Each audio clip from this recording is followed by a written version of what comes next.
What's up, guys? Brian here in my 2018 F-150 XLT 3.5 Eco. Not like that matters for this situation, but the other day I realized my window wipers are working fine as I was replacing them, but if I try to hold down the windshield wiper fluid, no pump sound, no liquid coming out, so washer fluid.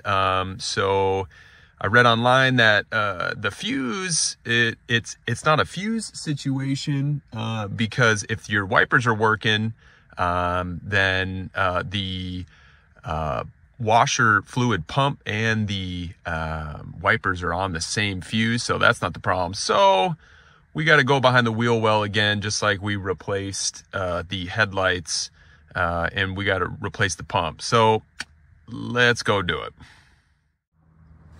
Okay, back under the wheel well here. Obviously, I forgot to first mention, do the obvious checks. If you're out of wiper fluid, that's an obvious thing. I'm hoping you started there, but normally your pump makes a quick noise, like a hum, like a brrr, and if you're not hearing that, that's a pretty good sign your pump's out. But under the wheel well here, we're under the passenger side, you got looks like a 5mm socket here. So you got one here, one here, one here, and then one right up here.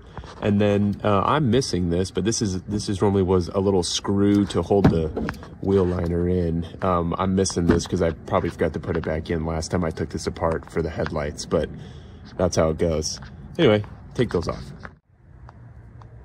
Okay, so got the wheel well back here. You're gonna have to kind of put it up against your tire, just try to kind of make it work there. But anyway, here is your washer pump. Here's what actually feeds your window wiper there.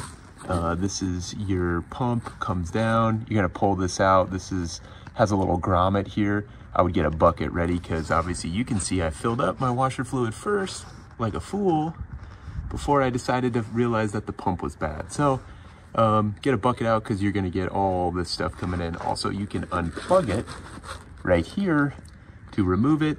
This is the actual power to it here that's gonna be powering the pump that's gonna feed your wiper. So I'm gonna go do that now. Okay, so got the washer fluid drained. You see there's a little bit left, still a little dripping. Tried to line the bucket up, but probably did a bad job. But anyway, this plugs into this grommet right here. That's what feeds the pump. This plugs in right here. You can it's just a quick little clip out. And then this is what plugs in right here to your window wiper to the hood. That's gonna spray the nozzles there. So anyway, got the replacement part from AutoZone. Here's that one. Right, you see they're almost the same, really close. So should work. Now it's time to just put it back in and go. Okay, so there's the finished product there. Just kind of I just used the existing grommet because that wasn't leaking or anything like that. I put a little fluid back in there. One thing I did before I put the pump back into the reservoir tank is I just made sure that the pump was working. So I went inside, pushed the little washer button there, and I did hear the pump start. So it sounds like that is all good to go. Plugged in the washer hose there for the nozzles, and now it's just time to make sure that we're all good to go and put this back up. So let's go see. Okay, it's telling me my windshield washer fluid is low, which, is expected since I just dumped it all. But here we go. Here, we're gonna push the button and, hey, let there be washer fluid. Now my car's dirtier than what I started with, but hey, that's all right. Job well done. Until next time, adios.